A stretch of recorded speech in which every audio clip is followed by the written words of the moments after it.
Hi class, we're going to do a little bit different today because we're not learning anything new. We're just consolidating what we should know already. And the first thing we're going to look at is which law should I use? This is really important so I know which one to use depending on the question.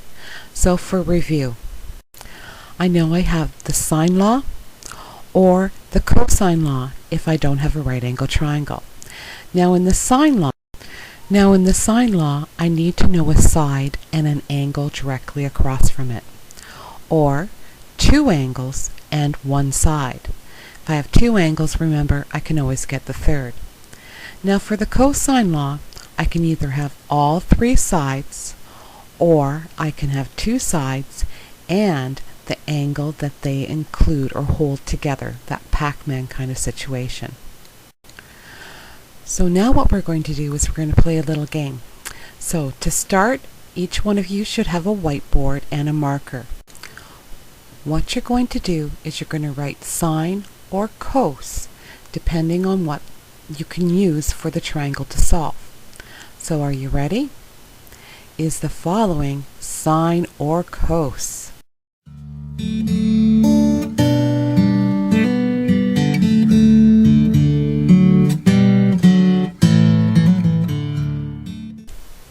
It's cosine. But why is it cosine? Well, let's take a closer look. I have one side. I also have the side of 7. And I have the angle that they hold together. So that's why it's cosine. Ready for the next one? Is it sine or cos?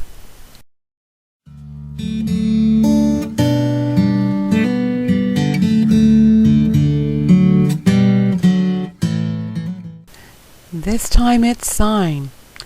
But why is it going to be sine? Well, let's take a look at that triangle. I know 15 degrees and the side directly across. So are you ready for the next one? Is it sine or cosine?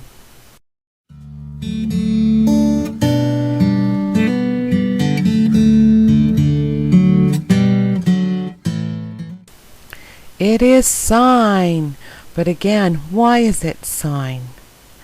Well, I have one side, but I don't know the angle. But I have 10 degrees, and I also have 30 degrees.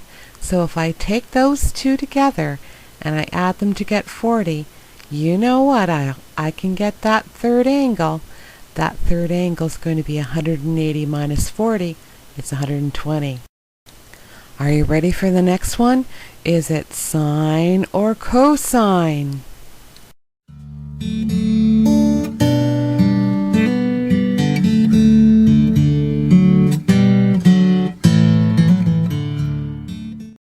It is sine. But why was it sine? Let's take a look. Oh, 40 degrees and directly across is the 8. That's why I can use sine. Okay, ready for the next one? Is it sine or cosine?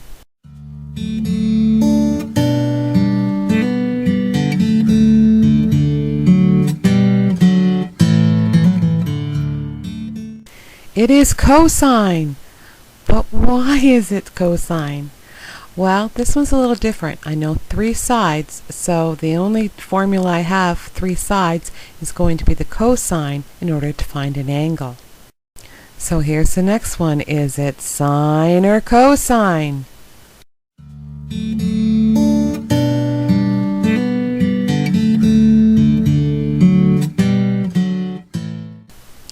It is neither. I threw a trick one in. But why can't I use it? Well, because I have that right angle, so I have to use SOHCAHTOA. Ready for the next one? Here it is. Is it sine or cosine? Take a close look.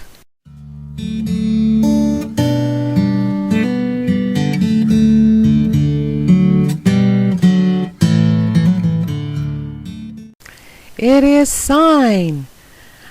But why is it sine? Well, let's take a look at it. I know side 10. I also know side 15. And that angle 25 degrees is between them. There's the Pac-Man. Ready for the next one? Is it sine or cos?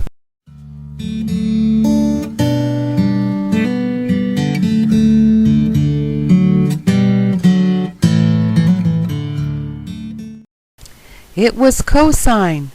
But why was it cosine? Let's take a look at that triangle. I have a side 11 and 9.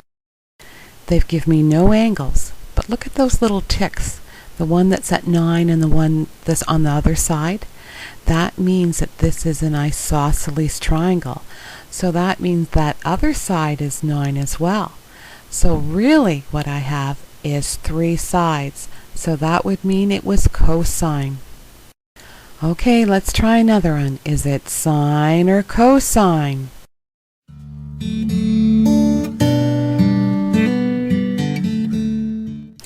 You're right, it's neither. Hopefully I didn't fool you that time.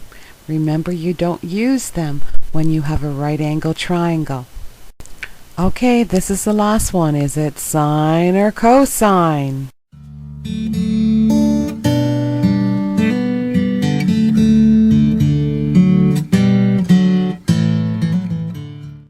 It is sine. But again, why is it sine? Well, let's take a look at that. I don't have an angle across from 18, so I shouldn't be able to use the sine law.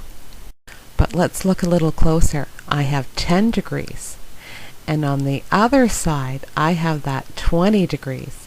If I put them together, you know I'm going to have, and you know what I'm going to do with it? That's right, 180 degrees, take away 30 equals 150. So I do know the side across. So, how did you do? Hopefully not too bad. It takes a little bit of practice to figure out which one to use. So that's what you get to do. You have time to practice some questions.